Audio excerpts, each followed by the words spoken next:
Well, good evening, good evening, good evening, good evening, one, good evening, all, good evening, Jeremy, and good evening, George. Good evening, gentlemen. Good evening, George. Hello. Welcome back. I see Yeah, Thank you. you. welcome back, George. I think it's probably. I mean, I was being a little bit cautious around your health news last week, George, and didn't really confirm anything. But I guess we're going to talk about it today. We can say you're back with us after a week off due to the dirty C word. Yep, got COVID on, fuck knows when I got it, but figured out I had it on the Monday or Sunday or something like that. It's been such a blur the past week. I think you messaged me Uh, on Sunday, on the Sunday. So yeah, Sunday. Yeah, feeling yeah, much better. a complete trooper, But Jeremy, is like, "Oh, I've got COVID. I think I'll probably be okay, and we'll check in again tomorrow." And I'm like, "Dude, that's fine." And then the next day, I think it kicked in. He was like, I don't think I can make." And I'm like, "Of course, it's like yeah, health comes Yeah, first. It's not a yeah, problem." and if there's any excuse at the moment to take some time off, use it. COVID's the one, man. It's the Yeah. yeah. it's the go-to. Yeah, Uh, with the I think it was that Monday or Tuesday. It was like holy shit, like just full noise headache, and that sort of thing. And that's when it really hit me. And then it was sort of went like this throughout the week, but Mm. time and space was all very bizarre. It's let's funny, isn't it? It really does seem to hit everyone differently. But I have heard that time and space thing a bit. My sister, I guess, well, she has it, or has maybe she might just be at the end of her isolation right now. She's in Melbourne. Yeah, and her and her husband both tested positive about a week ago, and yeah, said the same thing. It's just that sort of vague loss of time and space. And she also said the other thing was just the logistics. She's got two kids, is because Australia's rules are even stranger than our ones here. Like her kids can still go to school wow. as long as they don't test positive. So she can't take them to school because she's isolating, but her kids can go to school. So yeah, it's weird. We were going to kind of include your story, George, as a part of the first sort of series of stories we've done and what you actually experienced and what you went through. But seeing we're talking about it, Mm. do you want to give us a bit more of a lowdown as to what? Because I mean, like it's just the flu. It's not as bad. I got through it fine. It would be good to have a first-hand account from you, whether Mm. for you, obviously, as Jeremy says, it hits everyone differently. How it hit you exactly, and was it okay to get through? Was it like the worst flu you've ever had, like we hear people, or was it no? It wasn't so bad. So I what was think it the was situation for you? the first thing was just like you notice your nose stuff. That's what sort of like okay, I need to do another rat test. It was very faint line on the rat test, but I was like, fuck. And just the feeling, like, I've kind of been of the feeling that we were going to get through this somehow without getting it, like so many of our friends. And then sort of the guilt of me bringing it home, because I'm pretty sure it was me, not the missus, that brought it home, even though we Right. both have jobs, we were out and about. I'm on campus with students who have, and a campus largely that has relaxed itself. So I'm pretty sure that that's where it came from. But yeah, it wasn't until that third day maybe that it really hit, and it was like one of the worst headaches I've ever had. And and through my life I have had experiences of bad physical pain slash mental pain, and it was up there in terms of how I can sort of compare it to other life experiences. It was up there. It was definitely one of the worst headaches I've ever had, and it was really that headache that I think mainly incapacitated me, and then just sort of slowly got better. There was a day early on where um, I was good, and then I was it was really strange. The other thing was that my girlfriend, it took, I think she was a couple of days behind in terms of symptoms, so Mm. I've got to kind of factor that into when I get back out and about. Um, her and her symptoms, thank God, haven't been as bad, but it's sort of like hitting her now, like at the Mm. end Right. of the week. It's yeah, and it's so random. One of the worst things though has been taste. I can't taste a thing. Oh, Um, dude. Oh, really? Yeah. yeah, for the last 4 days, I can't taste anything. I think today, I've been using, so I bought heaps of bottles of LMP because keep the fluids up. And So You know, that's been my one. there's a thing called water, eh, George? You're aware of that for fluids as well. Yeah, I mean, yeah. if you can't taste it, why drink LMP and not just water? Well, I bought the LMP before the whole taste thing. I didn't even consider it. But the LMP thing's like a sort of like when I was a kid, Dad would always be like, keep your fluids up and buy heaps of LMP. Oh, So, good. but Hey, you've that's said something been really my interesting. constant. So Yeah, I but you've can said something sort of, really interesting, George, because we did a BHN one-on-one with Anna Brooks on Friday night. We're going to play a bit of today, actually, in today's show about something she said. And one of the things I said right at the very end of it is, if people are watching this, because it was a COVID special, right, and a Q&A, it was Ask Dr. Anna, hashtag Ask Dr. Anna. And like, I'm always aware that when you're giving out information, and we're doing everything we can not to catastrophize it, and I don't think we are, but we are giving out information that is kind of painting some serious pictures. You just said you felt the guilt of sort of potentially if you bought it home. What about the flip side of it, of when you get it and you finally got it, and because you've been involved with this, you've probably read and seen and heard more of the actual data out there than your average punter. Did that fuck with your head at all at any stage? I think the other thing is that I probably wasn't as careful as I thought I was being out and about as well. That came up as well. But I mean, also at the same time, I think doing, focusing on the facts and the news as we have been doing, and knowing way more about COVID because of doing this project with Pat, who's a nerd when it comes to this sort of thing. You could have just finished that sentence after the word nerd. That's like, that definitely went into my thinking of trying to like just be prepared out there and about, and that's why it shocked me so much when just one day on campus everyone had suddenly put their masks away. Yeah, it's interesting. I don't think the mental side of it has been discussed enough. Like I said, with my sister, just dealing with, she went through the same thing, guilt of, because she'd been at work a couple of days earlier before she tested positive. She had no symptoms, but then, running in her head, running through, who should I phone? Do I phone my boss? Do I phone the people I've been working close-ish with? There's a huge side of it. It's and I do realize that people have offered, there has been counseling services available, but it's not something that's really been talked about a lot, that the sort of mental game of it. Well, death crosses your mind, right? Because it's a really bad virus. Yeah. And I do have some things that are maybe a bit more susceptible to the virus, and that crosses your mind, and all that sort of thing, and then other shit like, fuck, am I ever going to taste something ever again? I wanted to ask actually, George, because again, that's one of the things we hear about is the loss of taste. So is that everything? Like, if you put hot sauce on your tongue, you just wouldn't be able to taste it at all? Yeah, no. So it's go and get some soap tonight, and we can do a tester. It first arrived as like the dimensions or the peaks and troughs of flavor had gone. Yeah. Everything was muted. But no, sourness and spiciness are still there, which I guess is is maybe something reacting not with your taste buds. Different parts of the tongue pick up different tastes. Yeah. Interesting. And it definitely coincides as well with smell, because tasting is a big, the nose does that somehow. Yeah, totally. Yeah. I've been having this conversation with a few people recently about the situation right now and what we're doing. And the other thing, Jeremy, and I didn't talk about this enough with Anna on Friday night, people are requesting her to be a regular. So we might bring her back once a month if she's up for it, to have that kind of catch up and touch base. But the one thing we still haven't really talked about, even though you and I talked about it with her a week ago, is the reinfection rate as well. And this idea, I was going to say, George, you're a superhero for 4 weeks, right? And then from 1 month to 3 months, you're pretty safe. And then from 3 to 6 months, your natural immunity will wane. And at 6 months, you're just like everybody else again. But thinking about that superhero for 4 weeks, watching the Highlanders on Sunday afternoon, don't talk about the game, but the actual crowd, like I was sitting there watching it with someone and we saw one mask. Now, we didn't look too much in the crowd. And then, of course, all the students are in the zoo, and all the students all caught it about 3 months ago.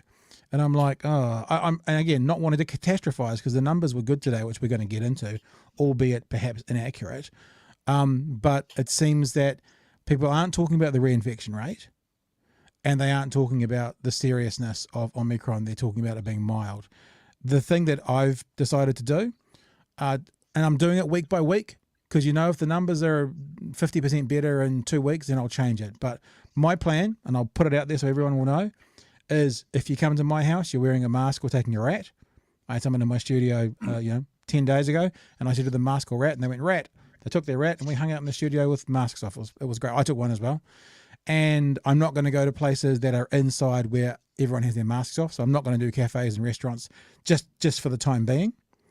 And other than that, it's going to be kind of getting back on. Oh, and also I'm avoiding places that I know are incredibly likely to come across COVID. So I know a few groups in Dunedin where 80% of the members of those groups have caught COVID and they couldn't give a fuck. Yeah. So mask or without, like I said to someone the other day, if you knew someone in that room had COVID, would you be happy to go in with your mask on? And they said no. And I said, well, that room, whatever that is for you, there is a heightened chance of it being in there, so I'm going to avoid that room. But in general, for me, it's going to be mask on for me, life as usual, the new usual. And if you come into my place, mask on, or you can do a rat. And that's it. And I'm just going to live like that for the next few weeks and then reassess. Before you get into the numbers, but I think that's interesting. Just on the weekend, I didn't go. I actually wasn't aware of it. But Auckland had its biggest indoor concert in 3 years. The Symphony, the big Philharmonic Orchestra dance party at Spark Arena, which a friend of mine went to. I think they were pushing 15,000 people. And wow. He said not one mask, apart from the orchestra. All of the string section, obviously not the brass and woodwinds, but all of the string sections, all of the DJs quite cleverly had created sort of, Daft Punk style masks, that looked good on stage, but they were masked. But essentially it was a multi-thousand person dance party with people up and about bumping into each other. And he said it was a strange thing to walk into, to see that many people and not a mask in sight off the stage. Yeah.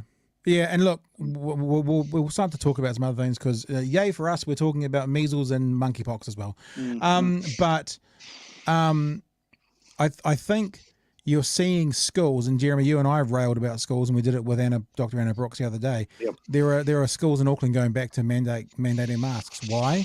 Because there are infections coming. I was speaking to someone, and it doesn't matter what the company was, but it was a company of 500 people today, a media company, and they were like, the manager that I was talking to in the company was saying how frustrated they were with the government, because as soon as the government went to orange and within your own office you could take your mask off, the whole office took their masks off, and guess what? 40% of their workforce is down right now with Omicron. So it's just like, yeah. So I think it's important not to catastrophize, but it's also important to put out good information, and hopefully we're finding that balance, which is why I say for me, I'm just going to continue with life, masks and rats, and that's it. Like, I'm not going to go out for dinner because I don't want to be next to someone with masks off today.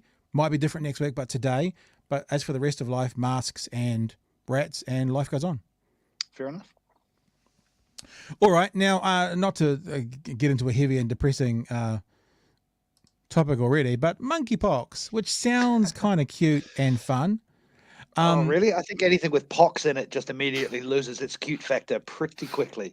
A monkeypox on all your houses.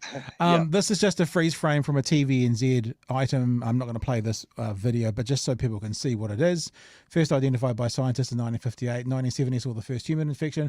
Originates in wild animals. Occasionally jumps to people. Most human cases have been in Central and West Africa. On that same TVNZ show, the question was asked of this American epidemiologist, what is monkeypox? And let's have a look what she's got to say. Monkeypox is a viral zoonotic illness, meaning it normally resides in an animal reservoir. In fact, this virus resides in multiple animal reservoirs. I know it's called monkeypox, but because, as you said, it was first identified in monkey colonies in Denmark in the 50s, but really the reservoir species that is responsible for this virus are rodents, actually. Right. Monkeys are incidental hosts, just like humans. They can become infected if they come in contact with the virus, but that's not the species that actually has the virus circulating regularly. It's generally rare. We normally see this in sub-Saharan Africa and in Central Africa, where I work, and then also in West Africa. In particular, Nigeria has had some outbreaks recently. We've had a few imported cases over the years, and we had a big outbreak in the relatively large outbreak in the United States in 2003. But this is the first situation where we've seen multiple foci of disease globally and at the same time outside of the African continent. So there's part one. I'm going to do a few more things, but if there's anything you guys want to jump in between clips, you feel free, or should we just keep trucking? Well, I just want to say, as soon as it's interesting to hear more information about something like monkeypox, because life just feels a bit biblical at the moment, doesn't it?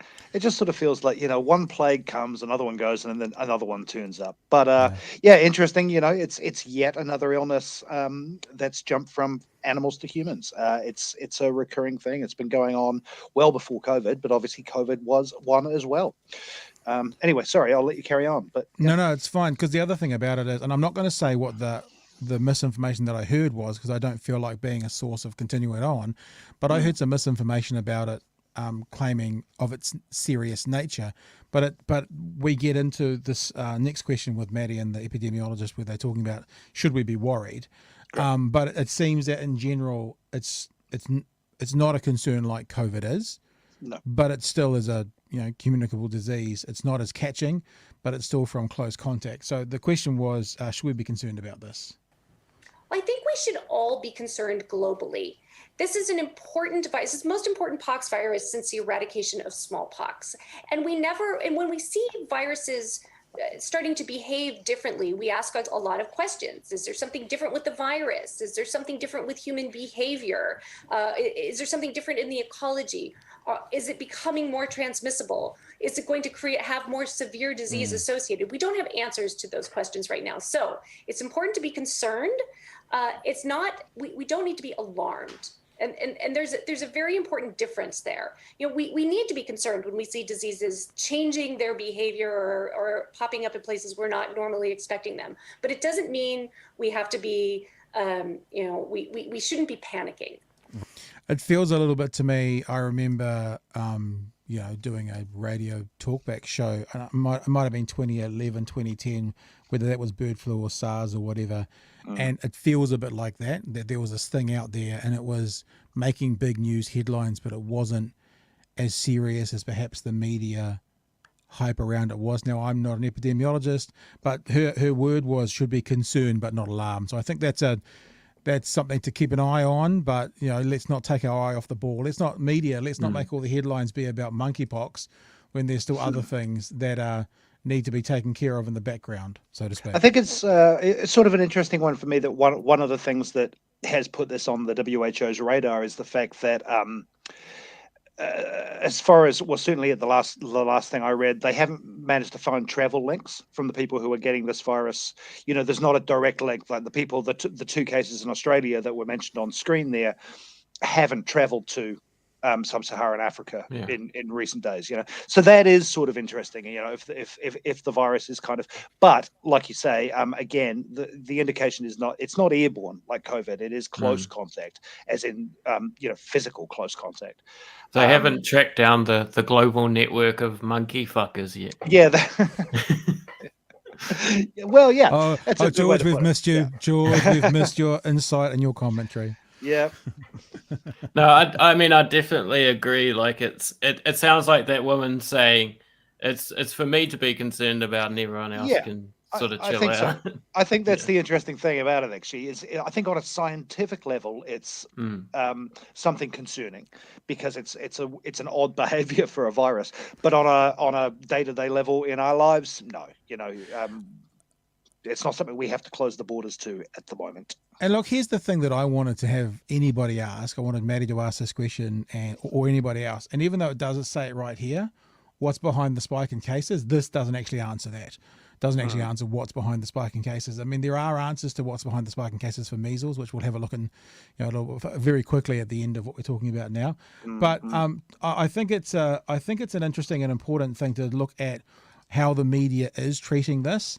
And I'm not trying to say that the media is overreacting or overinflating. I wonder though if, COVID came out and maybe some in the media dropped the ball a bit with being a bit slow to uptake how serious it was.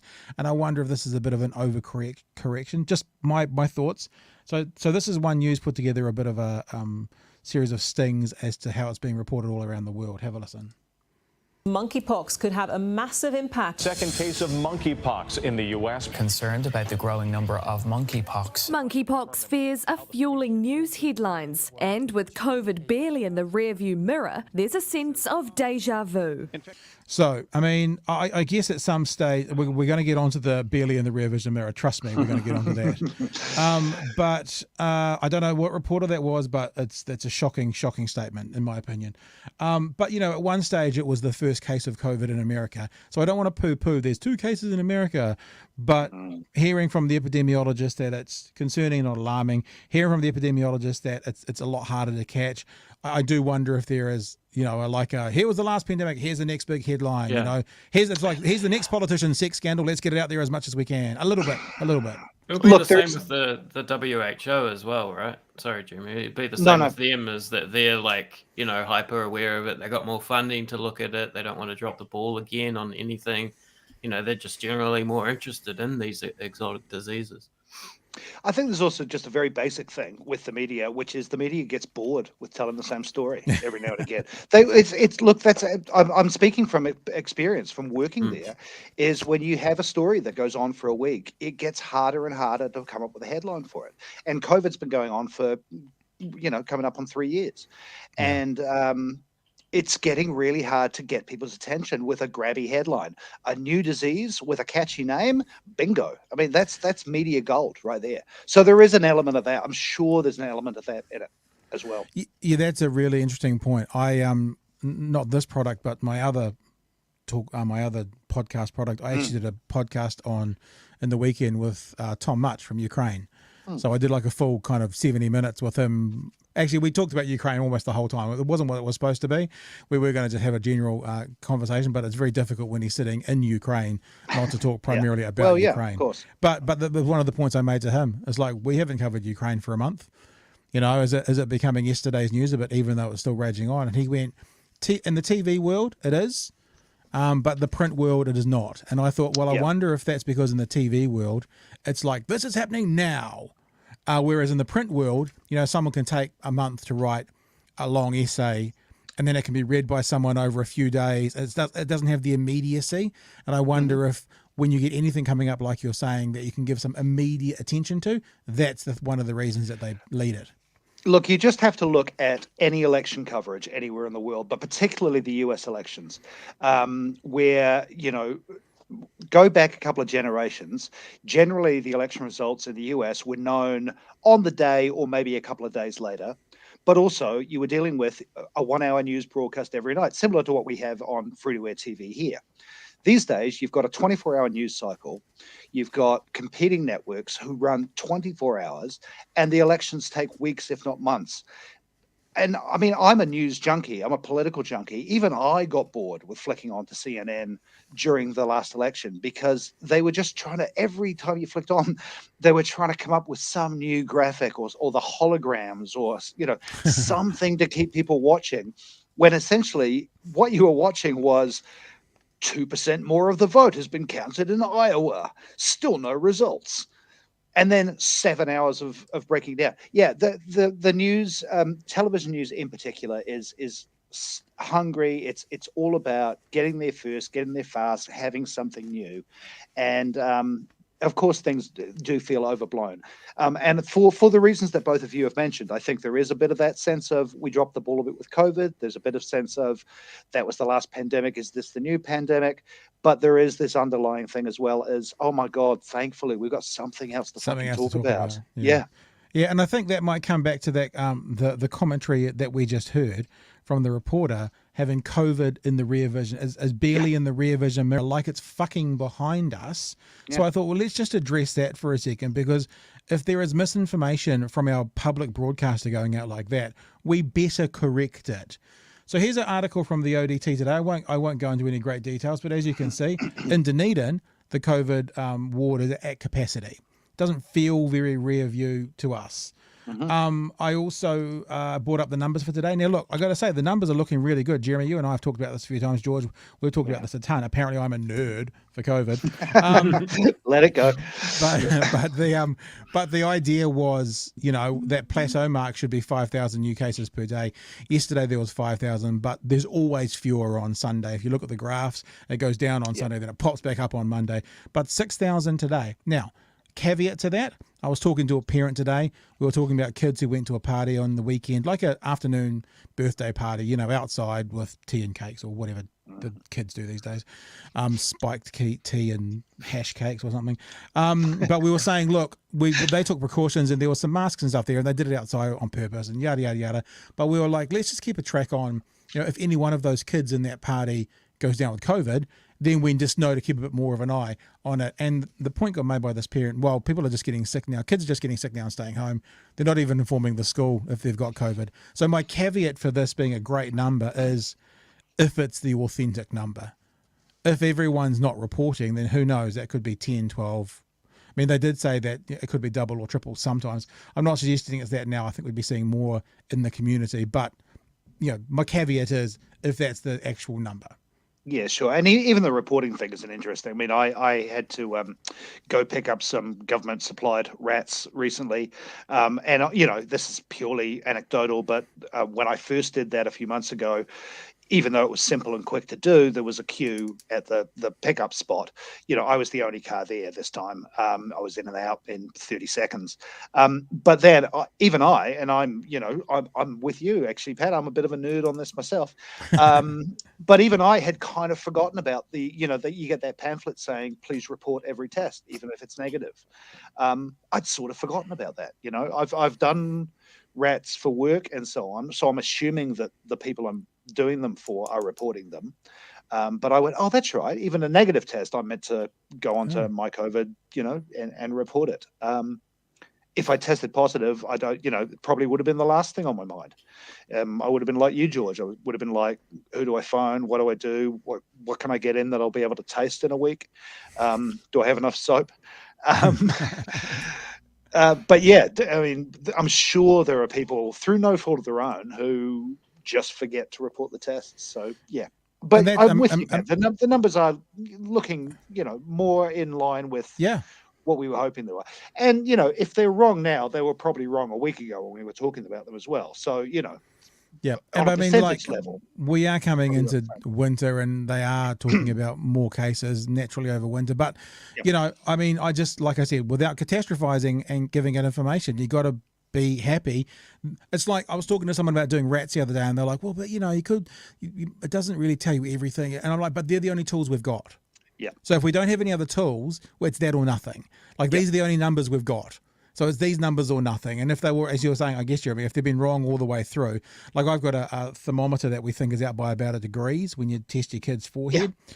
But I did it. I had a sick kid last week, and I temperatured her, a couple of times a day. And even though it was out by 1 degree, I knew it wasn't going up. So even though it was wrong, it was the data I had to know that her temperature wasn't increasing. It's like having a clock in the house that is 5 minutes slow. Yeah. I mean, you still look at it. You still know that it's an hour later than the last time you looked at it. It might not be exactly right, but you still know it's not 5 to 8 anymore. It's 5 to 9. I want to throw a comment up there from Rex, from Carl. Carl, when we're talking about Omicron, not being mild. Now, the reason I'm bringing this up now is I'm about to play a clip from this show, actually, from Friday night with Anna Brooks. Carl says, in my opinion, phase should be Omicron is milder, not mild. Here's the thing, right? I'll play the clip and you'll get it for yourself. That's not the case. That's not the case. Omicron is as potent as the OG. And I've got a clip here that's going to talk about, there's a couple of interesting things with this, how the vaccine works, and the seriousness of Omicron. That's what this is for you. So if you don't know who Anna is, Dr. Anna Brooks, Auckland University, her current area of research that she started in 2019, I believe, when there was no cases in New Zealand and we were talking about Wuhan, is COVID and long COVID. So she's been doing it for as long as it's been around. She's probably the foremost person in New Zealand with this information. And she's one of the 8 academics that started the open letter to the government about bringing masks back into schools. So you may not know her name and face as well as the Susie Wiles and the Michael Bakers, but she's one of that 8, right? So she's right up there, and she's it's her job every day to be, finger on the pulse about what's going on. Just to make it clear who Anna is. So, and a friend of the show. So how the vaccine works, and also what the seriousness of Omicron, because this is the thing, right? I want to give out accurate information. That report we just played from TVNZ was actually misinformation, because it's not just in the rear vision mirror at the moment. We are seeing a positive trend in the right direction, but there's no way it's just in the rear vision mirror. Totally. Let's have a listen to what Anna had to say about those two things. It's not like just sort of this repeat.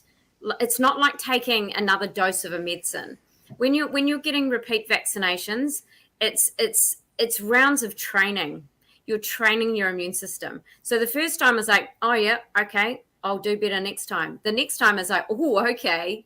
And it really ramps up. I'm like, I've now a trained fighter. I'm going to kick this butt. And then that wasn't quite good enough because the virus mutated. So when we did the booster, again, that sort of kicked us back higher up, and it's continually training the immune system. And so it's making our antibodies a little bit better, because these antibodies, the ones that we want to shut down the virus faster, stick to the outside of the virus to prevent it infecting your cells. And with Omicron, it doesn't stick very well because Spike mutated. Right. They still work okay-ish, not great, but our other line of defense kicks in and helps us shut it down, which is where this mild categorization came from, because we do have our second line of defense that helps shut it down.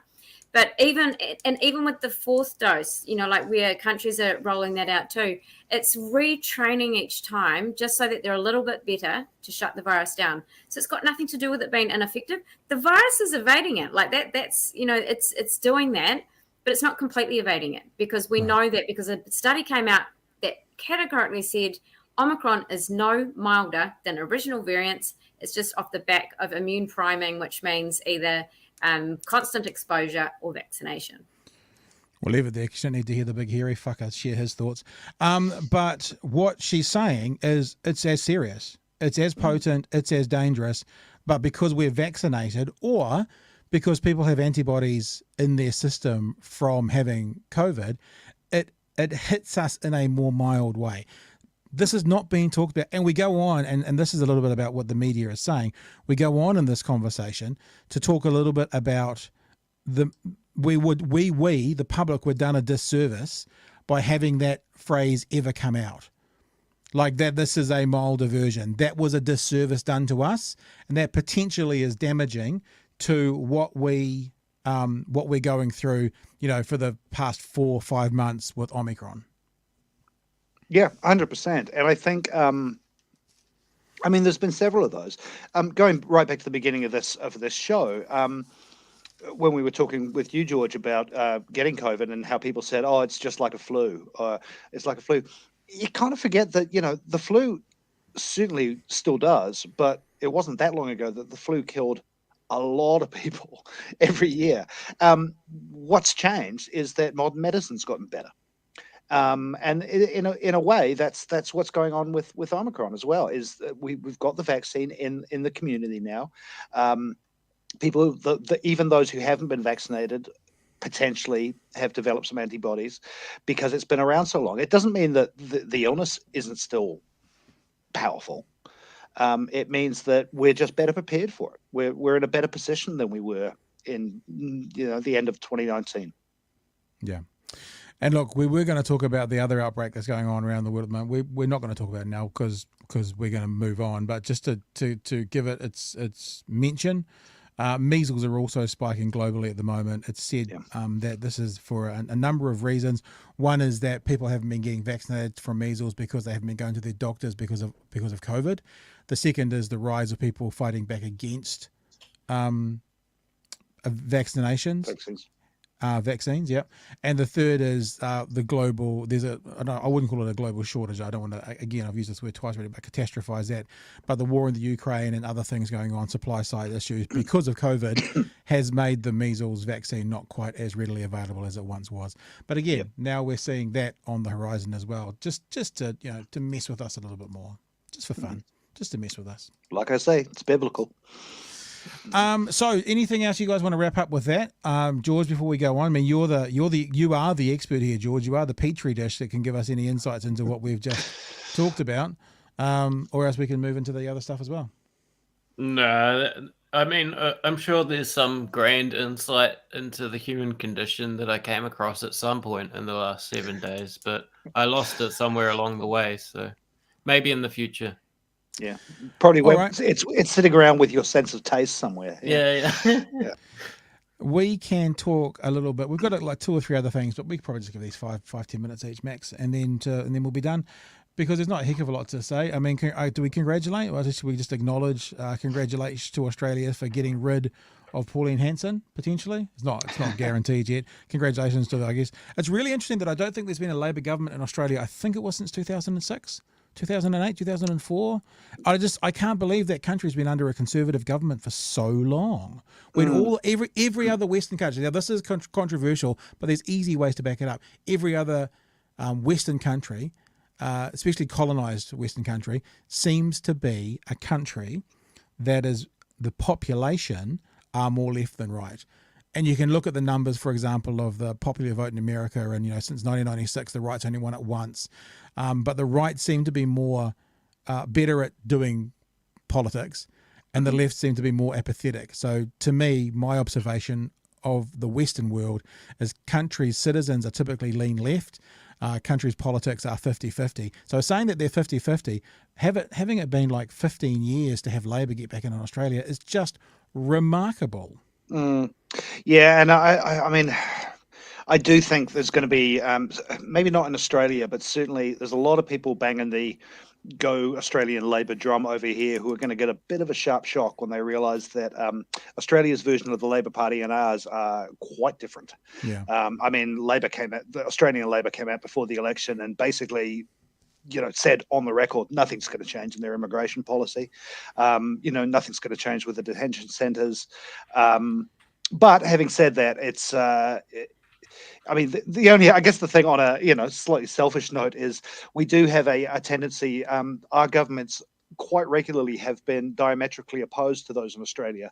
When they go left, we've tended to go right. So it'll be interesting to see what happens here. So the news out of Australia, I don't think this is quite finalised yet, but it appears that Pauline Hanson, if you don't know who Pauline Hanson is, just think lunatic right-wing Trumpite in Australia.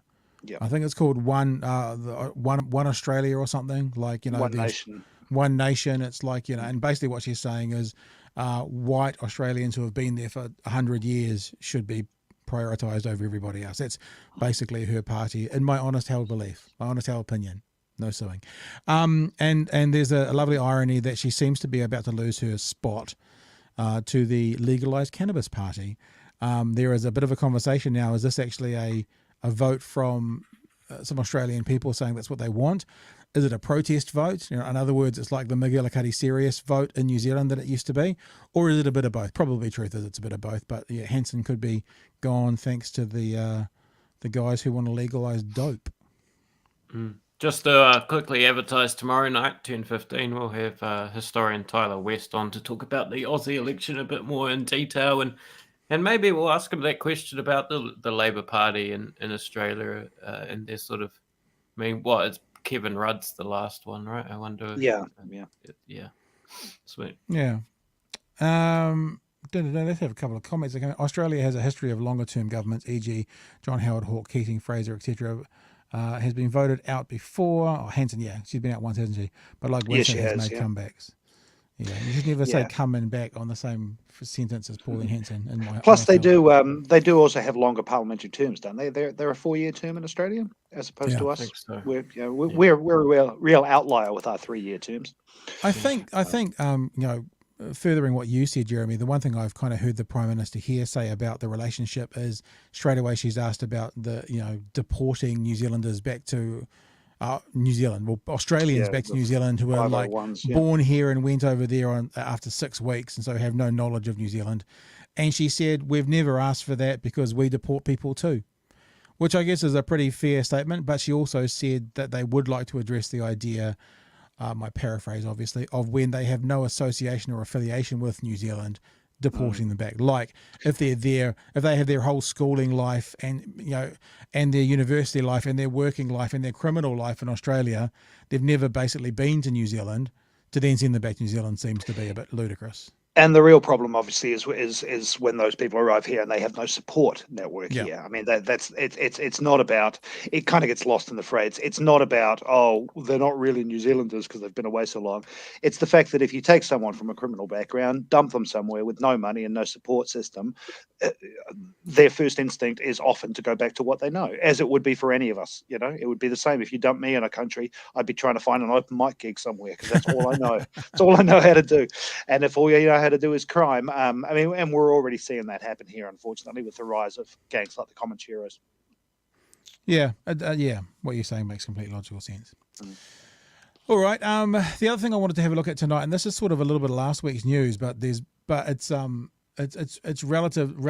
relevant for tonight because the new stories out every day. You can't avoid the stories coming out every day about prices. Meat prices going to soar, dairy prices going to soar. Supermarkets all over the place are saying we're freezing prices for the next 3 months. As George has pointed out a couple of times, that's because they buy 3 months in advance, so it's pretty easy to do that. But the cost of wheat has doubled globally since the start of the war in Ukraine. In New Zealand, it has increased about 30 to 40%. So everything is going up, and the government has been criticised, asked what they're going to do about it, asked how they're going to help about it. Of course, the Commerce Commission came out and they made some recommendations. This is only 10 seconds because it's only going to be the first recommendation we're going to talk about very quickly. Well, and this is what the Commerce Commission had to say. They had some key findings, and one of the key findings was how to get competitors into the marketplace when it comes to the supermarkets, or alternatively allow the current group to give them more space to do other. So like for example, there's one Pack and Save in Dunedin.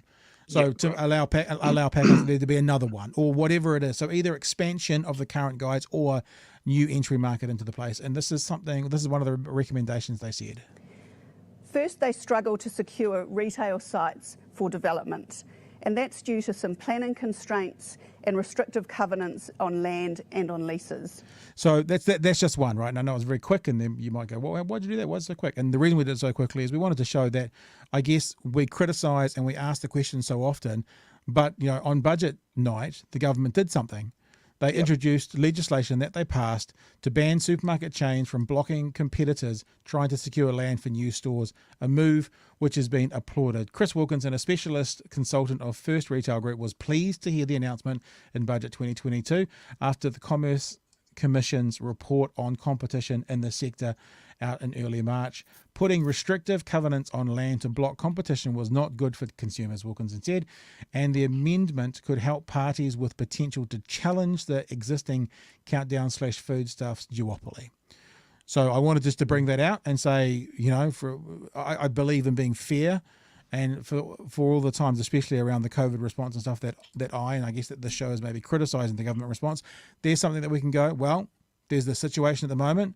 We're saying do something about it. They've done something about it. At least they've done one of the recommendations about it. Put something. Well, they've put some things in place. They can't do everything immediately. No, absolutely. But they've started something. Also, I think it's worth pointing out that we talked about this the last time I was on the show. Is this is a great long-term move, in terms of increasing competition, supermarket competition down the line. It's not a quick fix. It's not a silver bullet that's going to solve the food pricing. Going back to that wheat shortage, the price of wheat going up. I saw a headline today that there is a thought that the world has about 10 weeks of wheat supply left. Wow. We're in genuine danger of running out of wheat primarily because of the Ukraine war. Ukraine and Russia produce a third of the world's wheat. And the American Secretary of State came out the other day and accused Russia of weaponizing food, of basically stockpiling and refusing to sell in the same way that countries have done, for decades with oil. But it's happening with food now. So, having another pack and save open isn't going to solve that problem. Yeah. But if there's more competition 6 months down the line, when the world hopefully, when things like this actually are in the rearview mirror, then it is a good move. I think it's a good positive step. Yeah. Yeah. At least it's one of the Commerce Commission things that we looked at. Maybe not targeting fundamentally the duopoly when it sort of just means more that a countdown's going to allow the local pack and save to move in and that sort of thing. And then all the problems with distribution and the duopoly that we've looked at. But one of the recommendations is, it kind of seems like a difficult recommendation as well. It kind of seemed like one of the more difficult ones to tackle at part of the Commerce Commission's recommendations. So I'll give them props I think on maybe I agree with you, George. I think maybe it is one of the more difficult ones, apart from the fact that it is one of the few things you could immediately legislate on. Right. You can pass a law quite quickly saying you can't block someone's buying land next to you. Again, that doesn't immediately create spare land around the country, but you can pass that law. But look, I'm nitpicking. I really am. The point is, it is a recommendation that they took on, because how many times do we see these committees and councils and so on come together with recommendations, and then all of them just get roundly ignored? We were talking about legalizing cannabis, case in point. Yeah, exactly. Yeah, and look, like I said, bouquet brickbat. Got to be fair. Exactly. Yeah, and to be honest with you, any kind of legislative change that happens within 2 months of a Commerce Commission recommendation, it's only one, and it doesn't put a new, it doesn't put an ASDA or something in anybody's neighbourhood tomorrow, but it had to happen first before an ASDA would even think about turning up. Yep. So good on them. Yep.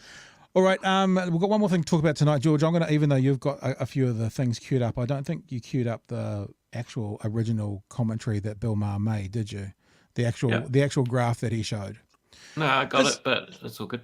Well, I'll just play this bit, and then I'll hand it over to you to play anything else. There's a really interesting bunch of research out at the moment. I'll let Bill Maher explain it first of all, and then we'll go to the actual research. It's along who identifies within the LGBTQ community. And I don't know, I've never asked you guys, I don't need to ask you guys, but potentially we should have had a spokesperson from the LGBTQ community on to have a bigger talk about this, but, 3 white men, that's fine as well. We can just do that.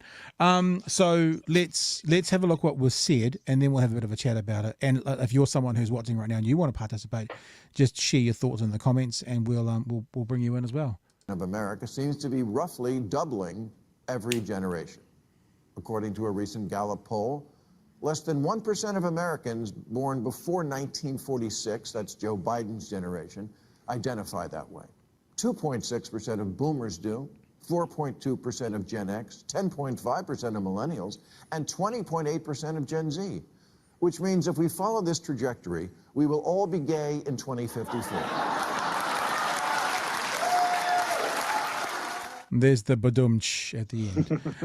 I think it's fascinating, and I think it's a really interesting conversation to have, and we can bring up the actual research he's talking about. Oh, look at that! We're on the same page. You have it. Which talks about and here. There you go. Generation Z, born from 1997 to 2003. 21% of people advertise. Identify. It's my brain kicking in. I think I've got COVID fog. Identify in the LGBT community versus like my dad's generation, 0.8. And the question, there's a million questions to have about this, but one of the questions is it because now we have all the freedom in the world to be and say who we want publicly, and we don't care anymore, and it's the safe and caring community we want, or is it that are there other questions to it? What is contributing to that 21%? Yeah, and I Bill, guess the answer to that question doesn't really matter because who cares what's contributing to it? But it's just interesting to know why. Well, George. Bill Mayer seemed sort of interested in that, right? I think he ends up. I don't think we won't bother with it, but he ends up talking about kids becoming trans, right? He sort of centers it around that because he talks about, hot button issues and that sort of thing. I think what's interesting about the Gallup poll itself, and if I was to sort of, I guess, and analyze it a little bit, would be, I think it probably is a matter of the LGBT in and of itself becoming an identification, because that's the question that the pollsters asked, right? They didn't necessarily. They didn't ask. They didn't break it down into subcategories. Yeah. And I think that this is sort of culturally increasingly become an identity, right? Rather than maybe something that can that your sexuality can fall under that umbrella. Maybe more so young people identify with specifically a vague assortment of gender identities. That's one thought that I had on it. Had a million others.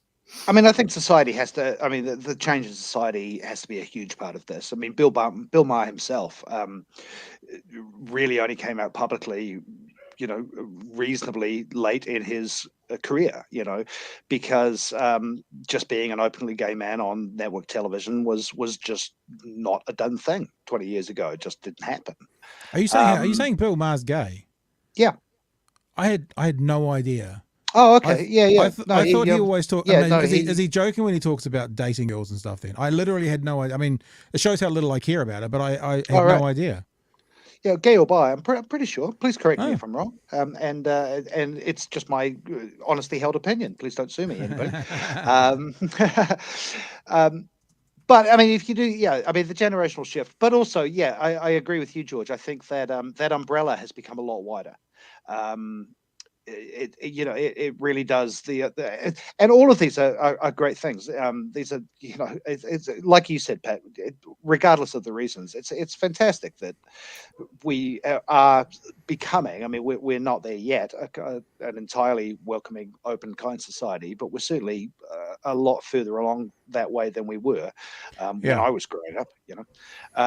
But that umbrella's become a lot wider. I mean, I'm going to sound slightly facetious, but the more initials they add, the more people who can identify under it. And fair enough, good, it's great. Yeah, well, and sexuality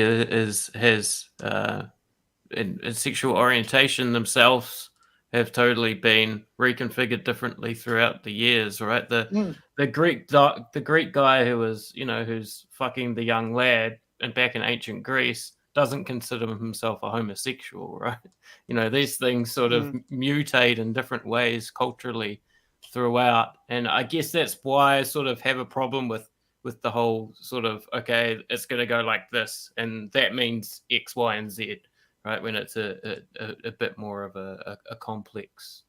The self-identification, those two words are actually really important too in here. Self-identification. I mean, even the idea of self-identifying as anything is a relatively new concept. Back in the day, you were what your parents told you were. Yeah, whether or that be the psychiatrist, or the psychiatrist, or society at large. Yeah. Whether that be, and that doesn't just apply to sexuality or gender. That applies to. Exactly. I mean, race. Go back to that Nadia Lim discussion that we had a couple of weeks ago, with those stupid statements made by that idiot businessman. Eurasian itself, that used to be a term that you were told you were Eurasian, or whereas self-identification has come into that on the basis of race as well. Words are powerful, and being able to choose your own identity is a reasonably new concept and an extremely healthy one, I think. Just for clarity, that's Bill Maher's partner. Oh, okay. Well, my bad. I take it all back. So I think she's a Canadian singer. There they are together, frolicking. Just to get that out there. Not that it I really still matters. reckon he's gay. No one to use. Here's the thing with this conversation we're having. I agree wholeheartedly with what you're saying, Jeremy. And I think people should be free to call themselves what they want, to be what they want, whether other people think it's silly or whether other people don't agree with it. And you shouldn't infringe on anyone's freedom or rights to identify however they want. My only hesitation is when that I was going to say leaks into, I'm really not trying to use a disrespectful term, but leaks into a legislative change where things can be changed legislatively. Like in that whole conversation around gender and stuff at the moment, we don't even have consensus within academia. You know, sociology will be saying one thing, the biologist will be saying something else, and we're making big changes. Well, maybe not even big changes, but we're making legislative changes on an area that the conversation is still going on in society. That's my only thing about that. Be what you want, say what you want, love who you want, live how you want, call yourself what you want, use whatever pronoun you want.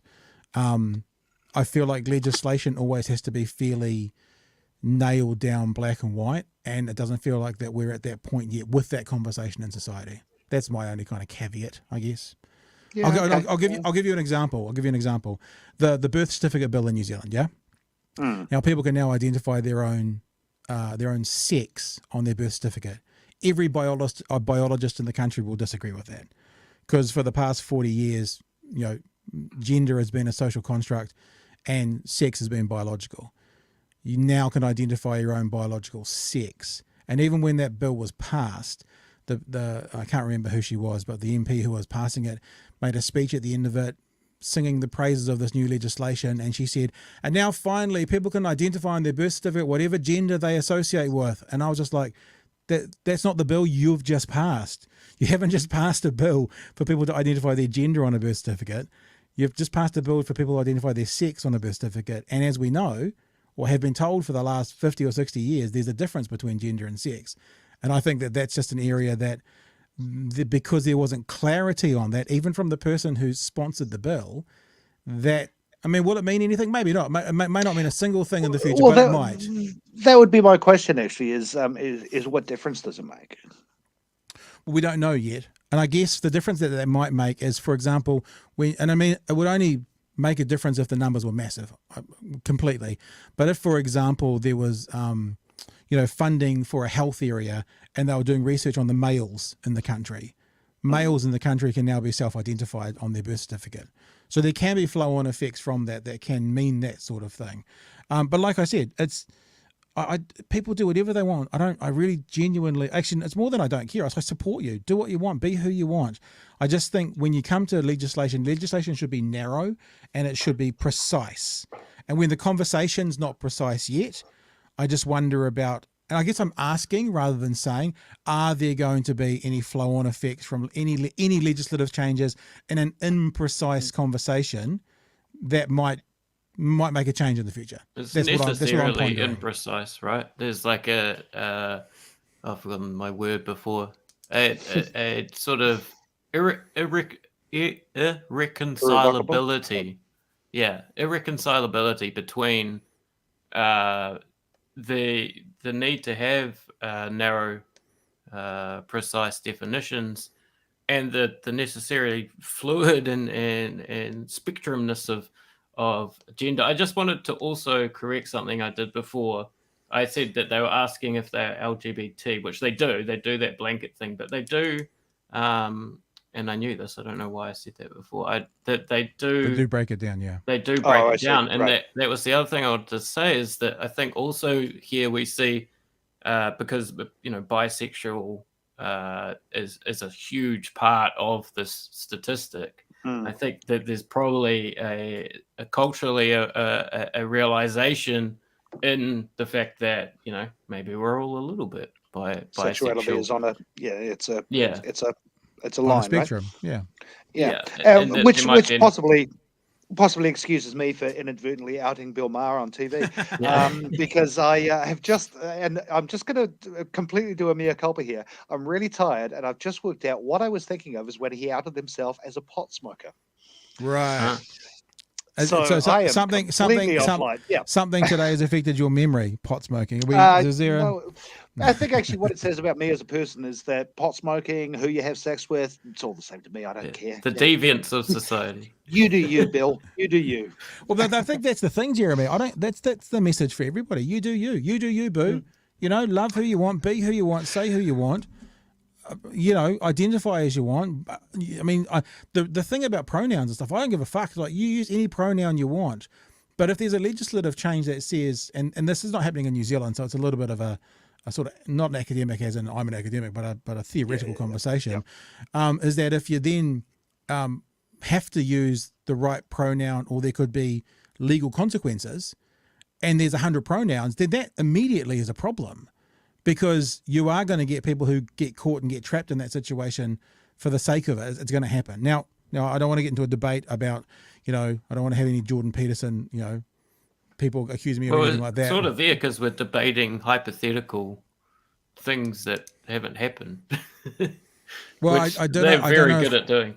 I don't know if that's true internationally. I don't know if there has been repercussions. I mean, it's not a legal thing, but there's certainly been some Twitter laws made around, using incorrect pronouns and that kind of stuff, but that's fine. No, I meant more the consequences of legislation is hypothetical. Well, like the thing about the consequences of legislation is you might not see them for several years. I mean, Jeremy, look, I completely. It's not even that I have to concede to you because I'm not making the point, but it may make no difference at all. But when I just think I don't care what the legislation is, if it's imprecise, if there is a lot of grey area in the conversation, Like if they said, well, let's legalize marijuana and leave it up to the cop in the car whether you're breaking the laws or not.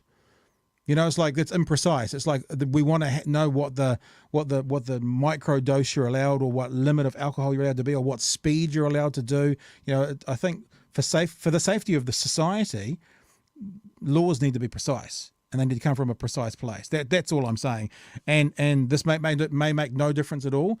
But I mean, I have had and have this conversation quite a lot. It's something that I talk to a lot of people about, and it seems that because there is such disagreement, and I don't even care about your Joe Schmo on the backseat conversations, but amongst the experts, there's a lot of disagreement. That's my only thing about should we get some kind of consensus first before moving forward or not? I guess that's what I'm asking. All right. Yeah, my opinion would be I hope not, because it's. I hope that it stays grey. I hope that there isn't sort of this either legalization or medicalization of gender identification, right? That there's a realization that it's a messy thing, and that it doesn't hold any of these certainties. All right. Anything else you guys want to add, or should we wrap it up? We're in quite good time this week. It was a good point, George. Good point to end on. Well done. Yeah. All right. Well, we will be back now. George, tell us again for tomorrow night who's going to be with us at 10:15. We'll have historian Tyler West on. And where do we know? To talk about Australia. Where is Tyler from? Australia. Where's Tyler from? Formerly of University of Otago. Nice. Otago. Okay. Otago. Jeremy, you got much coming on this? Did you do any gigs over the weekend, Jeremy? I know last time we talked, you've got some stuff coming up. I am in Kerry on Friday nights in lovely Northland. I will be at the Turner Centre at 8 p.m. Alongside Michelle Acourt, Sarah Devsich, and a local guy whose name I had to write down because I've never worked with him, which I'm quite looking forward to. I love working with people I haven't, called Ryan McGee. So yeah, I'll be up in the winterless north. It'll probably be freezing cold, but that's all right. Looking forward to it. And you're going to stay out there for a couple of nights with the missus? No, just overnight, actually, and then come back, and then a couple of gigs around the Auckland area next week. The Patriot in Devonport a week on Saturday, and you can find me. All right. And what about and George? You've obviously are you back at university yet? You back tutoring, or are you? I have no idea what to do. I'm going to have to ask an expert. Give Dr. Anna Brooks a call. She'll tell you. Yeah. Hashtag ask Anna. Ask Dr. Anna. She'll answer. She answers.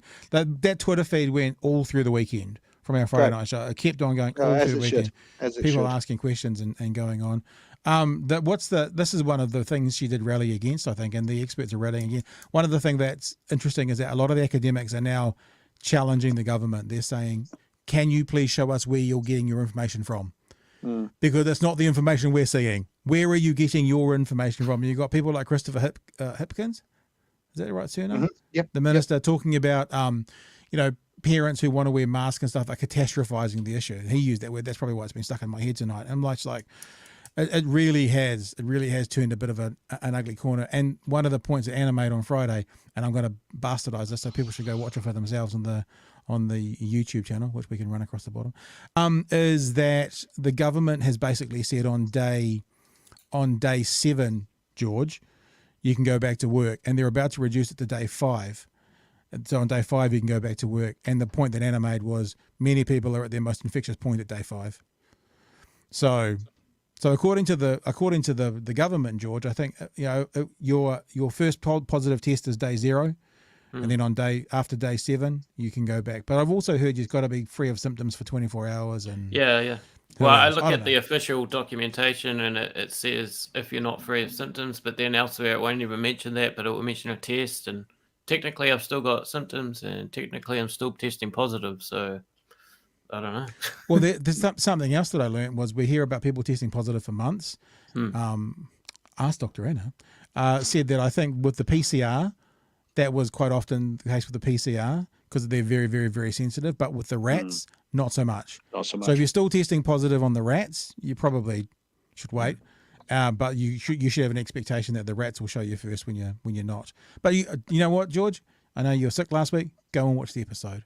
You get all the information you want, and then hashtag ask Dr. Anna. I was there, mate. I was there. Oh, were you? I was in bed like this on my laptop. You just can't remember because you were stoned out of your tree from COVID. Yeah. All right, guys. Hey, thank you for joining us, team. We'll be back tomorrow night from 10 p.m. We're going to do another week of 10 p.m.s. What's going to happen next week? I don't know yet. Stay tuned. We'll let you know when we know. Probably just after. We'll probably just make it up on Friday night. Other than that, Jeremy, thanks for joining us, mate. It's been no problem as always. George, have a great week. Good to have you back. It's good to hear you giving us filthy analogies based around various sexual performances. We missed it last week. And until next time, team, we will see you tomorrow night at 10 p.m. Hooroo! See ya.